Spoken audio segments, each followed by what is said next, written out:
তাফসীরে জালালাইনে আল্লামা Jalaluddin Suyuti রাহমাতুল্লাহ আলাইহি লিখেছেন, এই দুনিয়াতে যাদের নাম মুহাম্মদ হবে, আহমদ হবে, এরা আল্লাহ মরার আগেও তওবা করার সুযোগ দিবেন, জান্নাতি বানাইয়া দুনিয়া থেকে উঠাইয়া দিবেন। জুড়ে বলেন সুবহানাল্লাহ।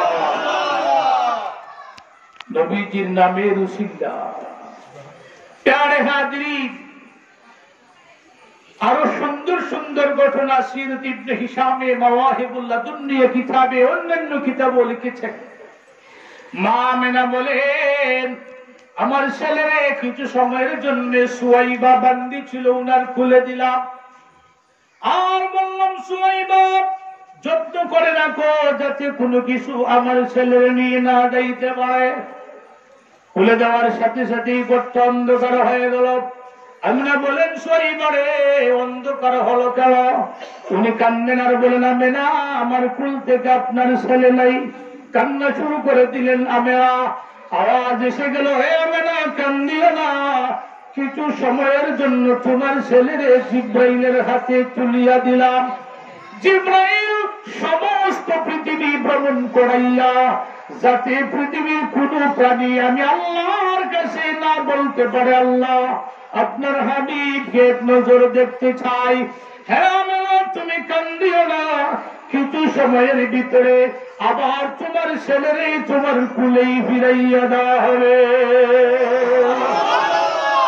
মুফাসসিরিনে কেরাম, মুহাদ্দিসিনে কেরাম উল্লেখ করেছেন, ওই সময় আল্লাহ জিব্রাইলকে বললেন, হে জিব্রাইল, সমস্ত প্রাণীগুলার যত বালা গুণ আছে সব গুণে একত্রিত করে আমার হাবিবের অন্তরে ঢুকাইয়া দাও। সব নবীর সমস্ত গুণাবলী দেওয়া হলো। এমনকি সুলাইমান আলাইহিস সালামের রাজত্ব দিলেন মাত্র পৃথিবীতে, আল্লাহর হাবিবরে আল্লাহ রাজত্ব দিলেন ইহকালে পরকালে। এইভাবে আল্লাহর হাবিবকে এত সম্মানিত করলেন, সম্মানে ভূষিত করলেন। কোরআন শরীফে আল্লাহ অনেক জায়গায় নিজেই আলোচনা করেছেন। সুবহানাল্লাহ। এই নবীজির সাথে যাদের সম্পর্ক হয়ে যাবে দুনিয়া তো আল্লাহ এদেরকে আল্লাহ ওলি বানাইয়া দিবেন। জুড়ে বলেন ঠিক না হে? এই নবীজিরে যতক্ষণ পর্যন্ত ভালোবাসতে পারবেন না ততক্ষণ পর্যন্ত মুমিন ইমানদার হওয়া যাবে না।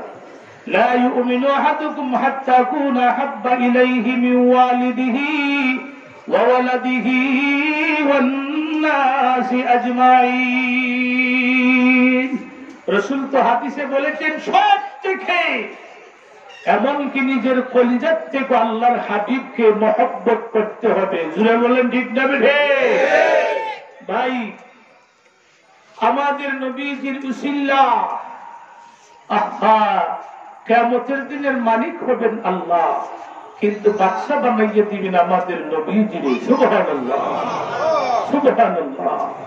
প্যারে হাজরিন, হ্যাঁ রাসূল বলবেন, আল্লাহ আমার কাছে বিচার দিয়ে দাও। আল্লাহ বলবেন, হাবিব আপনারে না দেখাই একটা উম্মত জাহান্নামে দেব না। সুবহানাল্লাহ। ওয়ালা সাউফা ইউতিকা রাব্বুকা ফাতারদা। আল্লাহ বলেন, ও আমার হাবিব, অবশ্যই আমি আল্লাহ আপনাকে খুশি করব। মুফাসসিরিনে কেরাম লিখেছেন, আল্লাহর নবী বলেছেন, হে আমার সাহাবীরা, দুজখের ভিতরে আমার একটা উম্মত যতক্ষণ পর্যন্ত থাকবে ততক্ষণ পর্যন্ত আমি নবী খুশি হব না। সুবহানাল্লাহ। এখনো নবী কাঁদতেছেন, উম্মতি উম্মতি বলিয়া। ভাই, ঘুমাইবার সময় কমপক্ষে দুরূদ শরীফ পড়ে পড়ে ঘুমাও। দুরূদ শরীফ পড়ে পড়ে যদি ঘুমাও তাহলে নবীজির সাথে সাক্ষাৎ গোছাইয়া দিবেন আল্লাহ। আর নবীজিরে যদি জীবনে একবার কেউ স্বপ্নেও দেখার সৌভাগ্য হয়, তার জন্য জাহান্নামের আগুন হারাম করে দিয়েছেন আল্লাহ। মান আহাব্বা সুন্নতি ফাকাদ আহাব্বানি ওয়া মান আহাব্বানি কানা মাই ফিল জান্নাহ। রাসূল বলে গেছেন, যারা আমার সুন্নতকে মহব্বত করবে এরা যেন আমি নবীকেই মহব্বত করব, আর আমি নবীরে যারা মহব্বত করবে এরা আমার সাথেই বেহেশতে থাকবে। বলে বলেন সুবহানাল্লাহ। প্যারে হাজরিন, এই যে আজকে এই যে মিলাদুন নবী মাহফিল, বেহেশতি মাহফিল, এটা জান্নাতি বাগান যারা করাইয়েছেন এবং আমরা যারা শরীক হয়েছি, ইনশাআল্লাহ অবশ্যই ইহার উসিল্লায় আল্লাহ আমাদের উপর মাফ করবেন। সবাই বলেন আমিন। ভাই বিশেষ করে দুরূদ শরীফ পড়ে পড়ে ঘুমাইবেন। আমাদের পীর ও মুর্শিদ আল্লামা সাহেব কিবলা ফুলতুরি রহমাতুল্লাহ আলাইহি আল মুনতাখাবুস সিয়র কিতাবে সুন্দর একটা উদাহরণ দিয়েছেন। ইমাম শাফিঈ রহমাতুল্লাহ আলাইহি ঘুমাইবার সময় সুন্নত তরিকায় ঘুমাইতেন, উত্তর দিকে শীতান দিয়া, ডাইন হরডে ডাইনা হাত গালের তলে, বাম হাত বডির উপরে রাখিয়া, কাবার দিকে মুখ করিয়া উনি দুরূদ শরীফ পড়ে পড়ে ঘুমাইতেন। ওনার ইন্তেকালের পরে আরেকজন বড় আলেম প্রশ্ন করলেন, ও ইমামে শাফি রহমতুল্লাহ আলাইহি, আল্লাহ আপনার সাথে কি ব্যবহার করলেন? উনি জবাব দিয়েছিলেন, আমি নবীজির উপর দুরূদ শরীফ পড়ে পড়ে ঘুমাইতাম, আর ইহার উসিল্লায় আল্লাহ আমার মাফ করে দিয়েছেন। উনি প্রশ্ন করলেন, কি এমন দুরূদ শরীফ আপনি পড়তেন? ইমাম শাফি রহমতুল্লাহ আলাইহি বলেন, আমি পড়তাম আল্লাহুম্মা সাল্লি আলা মুহাম্মাদিন কুল্লামা যাকারাহুয যাকিরুন ওয়া কুল্লামা গাফালা আন যিকরিহিল গাফিলুন। ইমাম শাফিঈ রাহমাতুল্লাহ আলাইহি বলেন, মুহাব্বতের সহিত এই দুরূদ শরীফ পড়ে পড়ে আমি ঘুমাইতাম, আর এই দুরূদ শরীফের উসিলায় মহান আল্লাহ আমি ইমাম শাফিঈর সমস্ত গুনাহ মাফ করে দিয়েছে।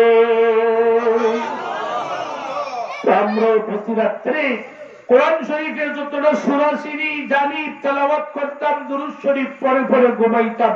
আল্লাহ যেন আমাদের তৌফিক দান করেন। সবাই বলেন আমিন।